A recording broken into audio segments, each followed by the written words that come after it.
जय हिंद सभी को। तो आज हम बात करने जा रहे हैं SSC GD SC ST EWS और ओबीसी की फाइनेंस ईयर और क्रूशियल डेट की। तो बहुत से लोगों का कमेंट आ रहा है कि हमारा जो फाइनेंस ईयर था वो हमने न्यू लगाया था, हमने ओल्ड लगाया था, फाइनेंस ईयर के बाद का लगाया था या ओबीसी सर्टिफिकेट पहले का लगवाया था।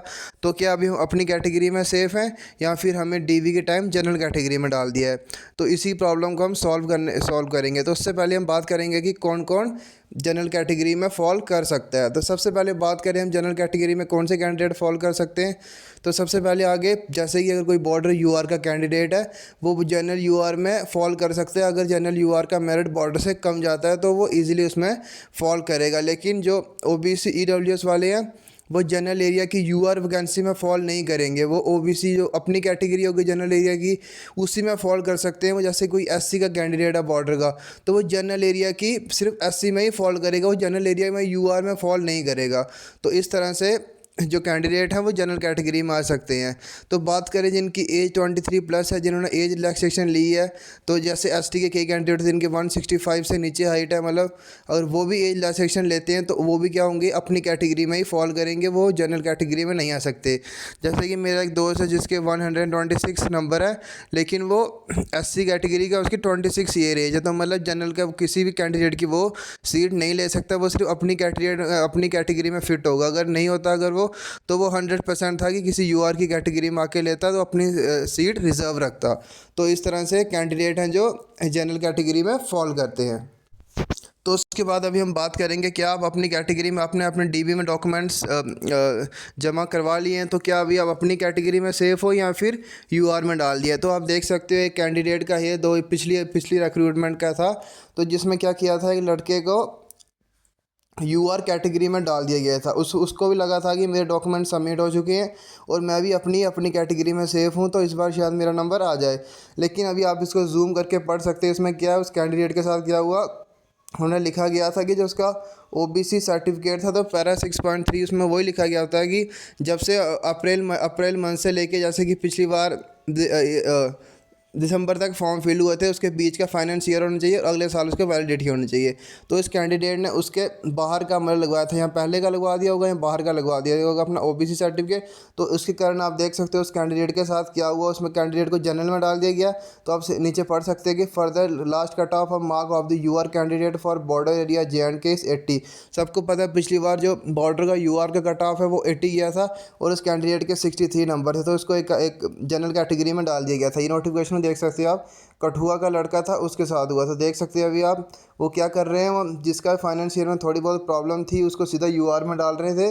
पिछली बार तो बिना किसी परमिशन के ही यूआर के सीधा डाल रहे थे, बिना बताए कैंडिडेट को। अब देख सकते हो इसको सीधा यूआर में डाल दिया गया था। तो बात करें क्रूशियल डेट की, तो पिछली बार जो भर्ती हुई थी उसी क्रूशियल डेट हुई थी 1 अप्रैल से। 1 अप्रैल के बाद इंडिया में फाइनेंस ईयर स्टार्ट होता है, अब अप्रैल मार्च में। तो देख सकते हो उससे पहले और जब आपका फॉर्म फिलिंग हुई थी उसकी लास्ट डेट तक का पहले का होना चाहिए, इनके बीच का होना चाहिए। उनके बीच का है अगर तो समझ लेना कि आप सेफ़ हो, आपका क्रूशियल डेट पास है। अगर उसके बाद का हुआ या पहले का हुआ आपको यूआर में डाल देते हैं वो। और बात करें 2025 वाले कैंडिडेट के लिए, अगर जिसने बनाना है वो अपना 1 अप्रैल 2024 से 14 तक, आपको पता है इस बार जो 2025 के फॉर्म फिल हुए हैं जो 2024 में हुए, लेकिन उसकी जो डेट थी मतलब 14 को फॉर्म थे, इसके बीच का फाइनेंस ईयर होना चाहिए, उसकी वैलिडिटी होगी 2024-25।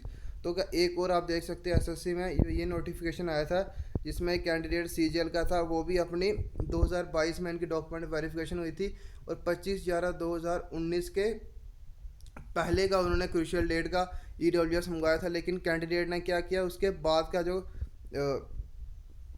ईडब्ल्यूएस है वो सबमिट करवाया। उसके कारण क्या हुआ, उसको एक नोटिस आया, उसमें लिखा गया कि आप अपना ओरिजिनल शो कराओ नहीं तो आपको बाहर कर दिया जाएगा। उसको डेट दे दी गई थी कि इस डेट से पहले आप, अभी ये डीवी तो हो गया था, अभी इनका भी इनको क्या किया एसएससी के ऑफिस में बुलाया गया था, तो वहाँ पे इसके साइन हुए थे, डॉक्यूमेंट चेक हुए थे। तो देख सकते हो सबसे पहले अभी आप कौन से अभी कैंडिडेट हैं जो अपनी कैटेगरी में फॉल करते हैं, जो कौन से कैंडिडेट हैं जो अभी यूआर में तो वहाँ पे दो तरह के डॉक्यूमेंट्स, एक होता है डिक्लेरेशन, एक होता है अंडरटेकिंग। अंडरटेकिंग तो मतलब सबको पता है, जो जो अपनी मतलब जिन जो रिजर्वेशन ले रहे हैं उनके लिए अंडरटेकिंग सर्टिफिकेट होता है कि हाँ ये एज़ पर इन सब रिक्वायरमेंट के अंदर है, इसलिए इनको रिजर्वेशन मिली गई ओबीसी या ईडब्ल्यूएस की। और डिक्लेरेशन होता है, डिक्लेरेशन तब होता है जब कैंडिडेट को जिनकी रिक्वायरमेंट के बाहर या उनके डॉक्यूमेंट होते हैं यहाँ पे फुलफ़िल नहीं कर पाते एज़ पर एसएससी गाइडलाइन, तो उन कैंडिडेट को किया जाता है, उनसे साइन लिए जाते हैं, उसमें लिखा जाता है कि इनकी जो रिक्वायरमेंट है, इनकी जो फाइनेंस ईयर की प्रॉब्लम है उससे पहले क्या है, बात क्या है, तो उनको इसलिए हम यूआर कैटेगरी में डाल रहे हैं। उससे साइन वगैरह लेते हैं, उस कैंडिडेट को पहले से पता होता है जिनका डिक्लेरेशन सर्टिफिकेट साइन हुआ है। तो कई बार केसेस में ये करते हैं। और बात करें अलग अलग सेंटरों की, तो बड़गांव में कोई भी क्रूशल डेट चेक नहीं की जा रही।